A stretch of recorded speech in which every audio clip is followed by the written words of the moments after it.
नमस्कार। आज हम जो फर्स्ट ग्रेड का जो पहला पेपर है इसके बारे में चर्चा करेंगे। देखो, पहला पेपर हो या दूसरा पेपर, दोनों में 40% अंक लाना अनिवार्य है, चाहे पहला पेपर हो या दूसरा पेपर। आज हम जो प्रथम पेपर है इसके बारे में चर्चा करेंगे। देखो, जो प्रथम पेपर है इसमें 75 प्रश्न पूछे जाते हैं। कितने क्वेश्चन पूछे जाते हैं? देखो, प्रश्न है वो 75 होते हैं। यदि अंकों की बात करें तो अंक कितने होते हैं? 150, यानी 75 प्रश्न और अंक कितने हैं? 150। देखो, पहला जो पेपर है इसमें 40% अंक अनिवार्य है, और चाहे दूसरा पेपर हो उसमें भी 40% अंक अनिवार्य, केवल पास होने के लिए 40% अंक अनिवार्य है। देखो, पहला पेपर की बात करें तो इस पेपर में 40% अंक लाना अनिवार्य है। कितने परसेंट अंक लाना अनिवार्य है? 40% अंक लाना अनिवार्य। यदि द्वितीय पेपर की बात करें तो उसमें भी 40% अंक लाना अनिवार्य। देखो, चाहे फर्स्ट ग्रेड का प्रथम पेपर हो या द्वितीय पेपर, या सेकंड ग्रेड का प्रथम पेपर या द्वितीय पेपर, दोनों में 40% अंक अनिवार्य कर दिए हैं। देखो, 40% अंक लाना आसान है, ये केवल पास होने के लिए है, लेकिन मेरिट निर्धारण इन अंकों पर नहीं होगी, क्योंकि ये 40% अंक तो केवल पास होने के लिए अनिवार्य है। बाकी यदि आपको मेरिट में अंक लाना है तो 40% पर ध्यान नहीं देना है, यानी 40% पर जो ध्यान देता है उसको सफलता भी कम ही मिलती है। तो देखो, पहला जो पेपर है फर्स्ट ग्रेड का प्रथम पेपर, 75 अंक, 75% और 150 अंक हो गए, 40% अंक अनिवार्य। अब देखो, इनके लिए कौन कौन सी जो पुस्तक है जो उपयोगी है। देखो, शैक्षिक परिदृश्य की बात करें हमें तो देखो, शैक्षिक परिदृश्य या शैक्षिक प्रबंधन से कम 10 प्रश्न पूछे जाते हैं। यानी जो शैक्षिक प्रबंधन है या शैक्षिक परिदृश्य है, इनसे एग्जाम में 10 प्रश्न पूछे जाते हैं। देखो, पीछे जो फर्स्ट ग्रेड का जो पेपर हुआ है, 4 पेपर हुए थे, और हर पेपर में शैक्षिक प्रबंधन से 10 प्रश्न पूछे गए। तो संभावित है 10 प्रश्न भी हो सकते हैं, या 11-12 प्रश्न भी हो सकते हैं, 9 प्रश्न भी हो सकते हैं। लेकिन जो पीछे के जो पेपर मिले हैं उनमें केवल 10-10 प्रश्न पूछे गए। तो देखो, ये जो पार्ट है ये आप स्ट्रॉन्ग कर सकते हो, और यहाँ पर जो 10 प्रश्न है उनमें से 8 या 9 प्रश्न आप कर सकते हो। इसके लिए मैं आपको सलाह दूंगा कि जो भी टॉपिक है उनकी जो वेबसाइट है वहां पर जाओ, और वहां पर जाकर सर्च कीजिए और वहां से अपने नोट्स बनाइए। सबसे अच्छा तरीका है किनके लिए? शैक्षिक प्रबंधन के लिए। तो शैक्षिक प्रबंधन यदि आप तैयार करना चाहते हो तो जो भी टॉपिक दे रखा है, जैसे मान लो RT 2 जानना है, तो उसकी वेबसाइट पे जाओ और वहां पर सर्च करके आप वहां से नोट्स बना सकते हो या PDF निकाल सकते हो। हर टॉपिक की यहाँ पर आपको PDF मिल जाएगी। साथ साथ देखो, शैक्षिक प्रबंधन के लिए जो हमारे द्वारा एक प्रैक्टिस सेट निकाला जा रहा है, यानी 1000 प्रश्नों का प्रैक्टिस सेट है, उसमें 13 जो टॉपिक है उनके अलग से 13 टॉपिकों के अलग वाइज जो प्रश्न है, यानी हर टॉपिक के 50 प्रैक्टिस प्रश्न है। साथ जो 13 टॉपिकों के अलावा 13 टॉपिकों के प्रश्न हो गए, और जो 7 जो प्रैक्टिस सेट है वो 13 टॉपिकों के कॉमन है, यानी 1000 प्रश्न है। तो आप वो भी ले सकते हो, या शैक्षिक प्रबंधन के लिए सबसे बेस्ट है वेबसाइट पर जाइए और वहां पर सर्च करके उन टॉपिकों का अपने नोट्स बनाइए, सबसे उत्तम तरीका है। तो देखो, शैक्षिक प्रबंधन से कितने प्रश्न पूछे जाते हैं? 10 प्रश्न पूछे जाते हैं। अब देखो, यदि राजस्थान के भूगोल की बात करें, राजस्थान का भूगोल, देखो राजस्थान के भूगोल से भी पीछे के पेपर उठाकर आप देखोगे तो यहां से भी 10 प्रश्न पूछे गए। आप पीछे के पेपर हैं उनका विश्लेषण कीजिए, वहां पर भी राजस्थान के भूगोल से 10 प्रश्न पूछे जा चुके हैं। अब देखो, राजस्थान का जो भूगोल है ये वर्तमान में जैसे 50 जिले और 10 संभाग बन गए तो इनकी स्थिति में परिवर्तन हो गया। यानी यदि खनिजों की बात करें या अपवा तंत्र ले लो या कृषि ले लो या उद्योग ले लो, उनमें सभी में परिवर्तन हो गया है। तो राजस्थान का भूगोल है, इसके 10% यदि आप सही करना चाहते हो तो देखो एक चैनल है ज्योग्राफी 100 बाई HS चोपड़ा, आप वहां पर जाकर ये जो 10 अंक के जो प्रश्न है ये आप वहां पर जाकर हल कर सकते हो। देखो चैनल का नाम है ज्योग्राफी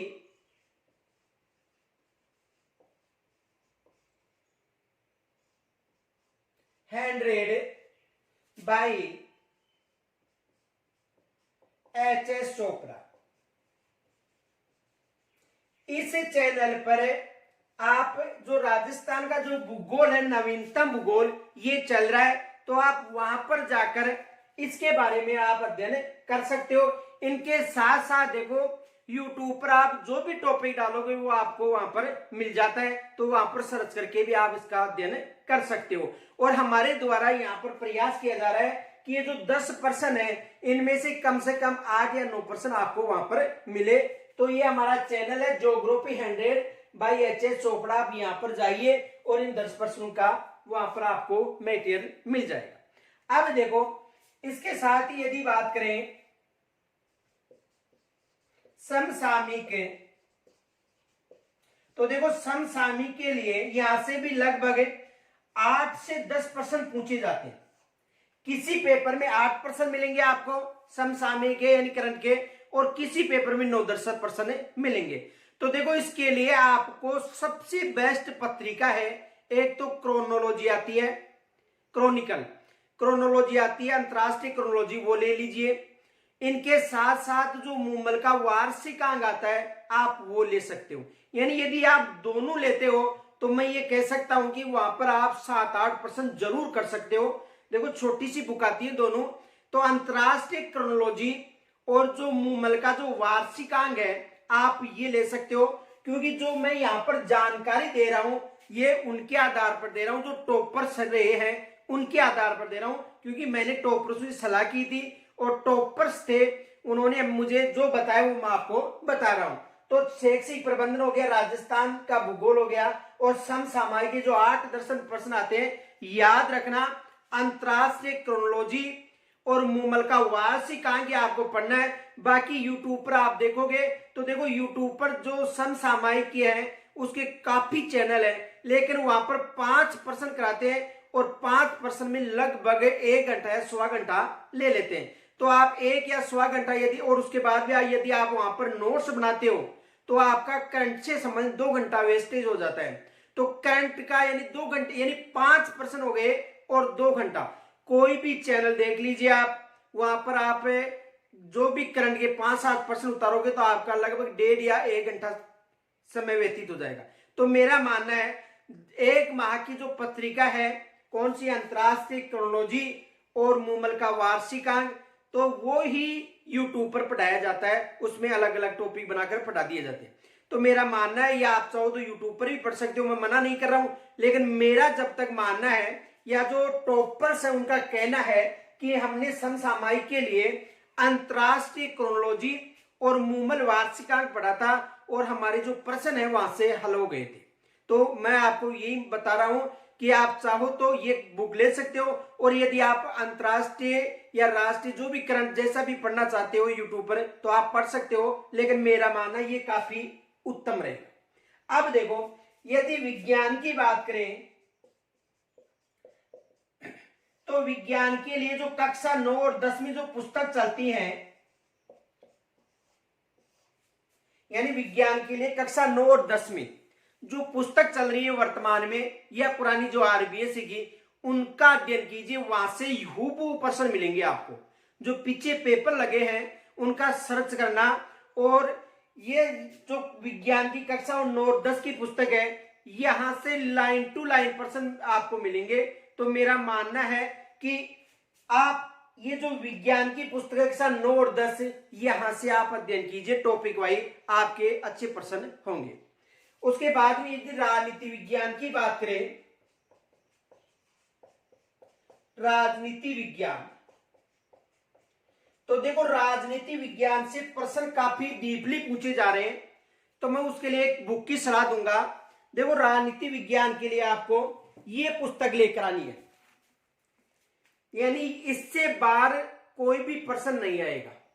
यदि आप राजनीति विज्ञान के 5 प्रश्न हल करना चाहते हो या 5 प्रश्न यहां से मिलेंगे आपको, टॉपिक वाइज यहां से अध्ययन कर सकते हो, इससे बाहर कुछ भी नहीं आएगा।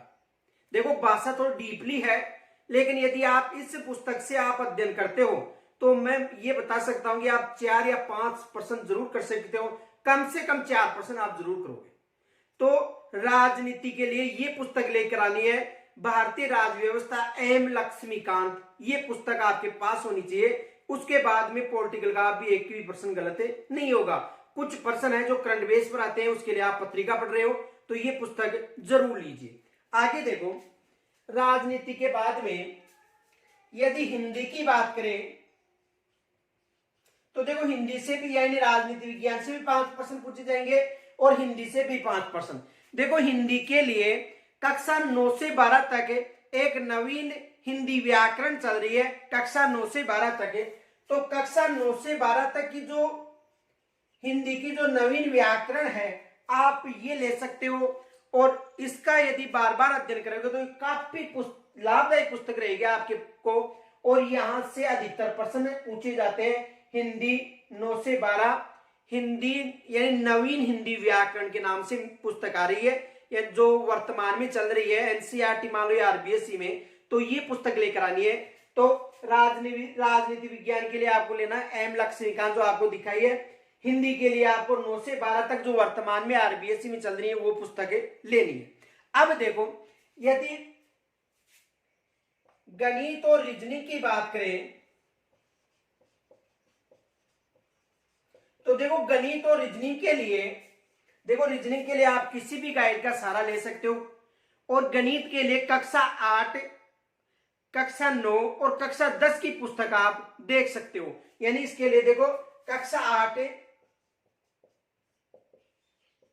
9 और 10 इसकी पुस्तक देख सकते हो, यहां से बाहर प्रश्न भी नहीं आएगा, क्योंकि ये जो कक्षा 8 और 9 और 10 है ये मैथ के लिए काफी उपयोगी रहेगी।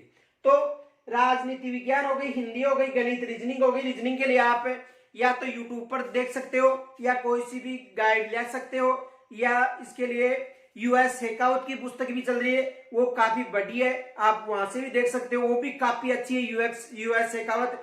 और मैथ के लिए आप कक्षा 8, 9 और 10 की पुस्तक जरूर देखें। अब देखो यदि अंग्रेजी की बात करें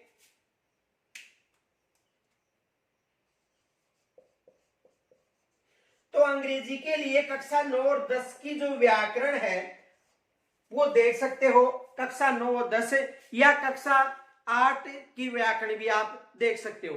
तो अंग्रेजी के लिए 9 और 10 और देख सकते हो, 8 की व्याकरण भी आप देख सकते हो। तो देखो प्रथम में जो शैक्षिक प्रबंधन हो गया, राजस्थान का भूगोल हो गया, समसामयिकी हो गया, विज्ञान हो गई कक्षा 9 और 10 की। राजनीति विज्ञान के लिए मैंने आपको बता दिया है, हिंदी के लिए कक्षा 9 से 12 तक नवीन हिंदी व्याकरण हो गई। गणित और रीजनिंग के लिए रीजनिंग आप कहीं से भी देख सकते हो। और यदि गणित की बात करें तो गणित के लिए कक्षा 8, 9 और 10 की जो पुस्तक है ये आपको देखना जरूरी है। अंग्रेजी के लिए कक्षा 9 और 10। अब देखो इसके साथ एक सबसे बड़ा पार्ट है इतिहास का।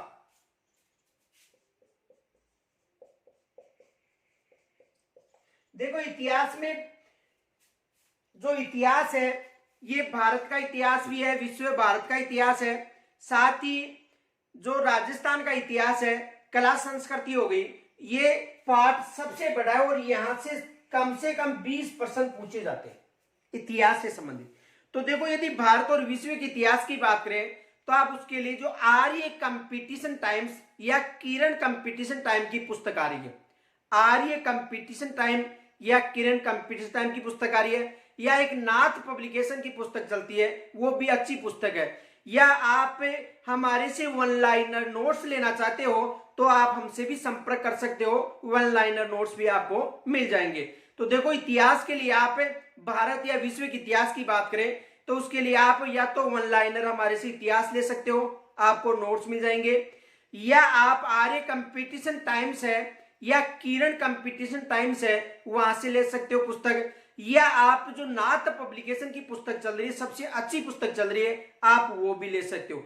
इसके साथ यदि राजस्थान के इतिहास और कला संस्कृति की बात करें तो देखो कक्षा 10 में तो ये पुस्तक चल रही है राजस्थान का इतिहास एवं संस्कृति। आप देखो यहां से यानी फर्स्ट ग्रेड में सबसे अधिक प्रश्न पूछे गए हैं। आप इस पुस्तक को लेकर यदि वहां पर जो पेपर मिलाओगे तो सबसे अधिक प्रश्न मिलेंगे आपको यहां से। तो ये जो कक्षा 10 में चलती है पुस्तक का नाम है राजस्थान का इतिहास एवं संस्कृति, तो आप ये जरूर पढ़ना।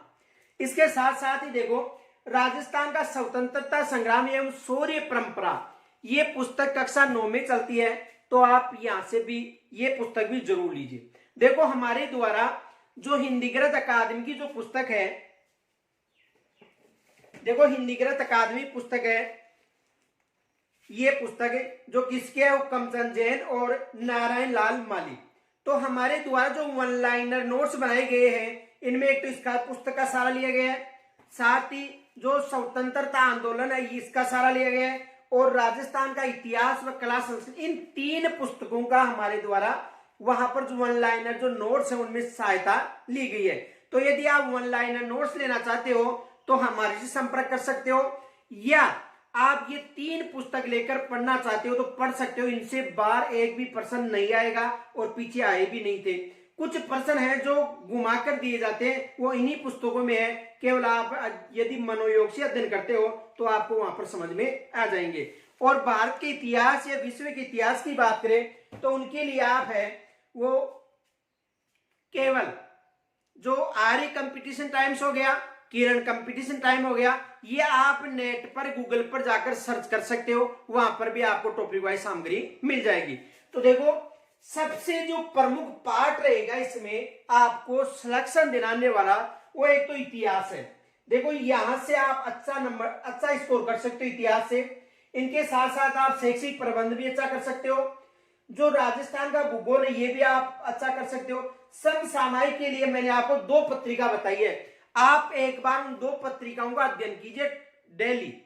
देखो वार्षिकांक लिया, ये मंथली आती है, वो अंतरराष्ट्रीय क्रोनोलॉजी 20 रुपए की आती है, तो आप वो भी डेली हर मंथली लाइए। तो आप यहां से आप अध्ययन करोगे तो अच्छा स्कोर हो जाएगा।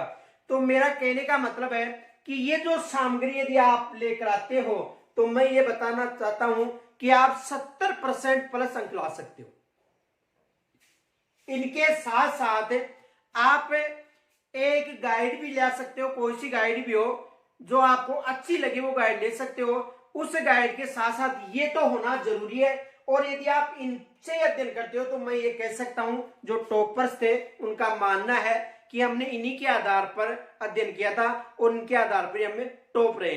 तो मेरा मानना है कि आप ये जो है ये आपके ये विज्ञान हो गई, इनके साथ राजनीति विज्ञान हो गई, हिंदी हो गई, गणित रीजनिंग हो गई, अंग्रेजी हो गई, और मेन पार्ट है इतिहास। तो आप इनके बारे में अच्छे से जो YouTube है उन पर सर्च कीजिए। जो भी टॉपिक नहीं मिलता है वो टॉपिक सर्च करके भी आप अध्ययन कर सकते हो। इसके साथ ही देखो मैं आपको ये बताना चाहता हूं कि भगवान ने हमें सभी को 24 घंटे दिए हैं। उस 24 घंटे में जो जिसका उपयोग लेता है उसको ही सफलता मिलती है। देखो 24 घंटे सबको समान दिए गए हैं और जो इनका उपयोग करता है वो सफल हो जाता है, और 24 घंटे का जो उपयोग नहीं करता वो असफल रह जाता है। यानी कुछ बच्चे ऐसे जो ये सोचते हैं कि आज नहीं कल अध्ययन करेंगे, कल नहीं परसों से अध्ययन करेंगे, वो पीछे रह जाते हैं। और जो ये सोचता है कि नहीं मुझे तो अब से ही अध्ययन करना है, वो सफल हो जाता है। तो मेरा मानना है कि आपको निरंतर अध्ययन करना है। वैकेंसी की तरफ आपको ध्यान नहीं देना है। 100% है, कभी ना कभी तो वैकेंसी जरूर आएगी, यानी वैकेंसी जरूर आएगी, अब नहीं तो बाद में आएगी, 100% आएगी। यदि आप पहले से तैयार रहते हो तो आपको सफलता जरूर मिलती है। यहां से संबंधित यदि कोई समस्या हो तो मुझे कमेंट्स के द्वारा जरूर बताना, मैं उसका हल करने की कोशिश करूंगा। जय हिंद, नमस्कार।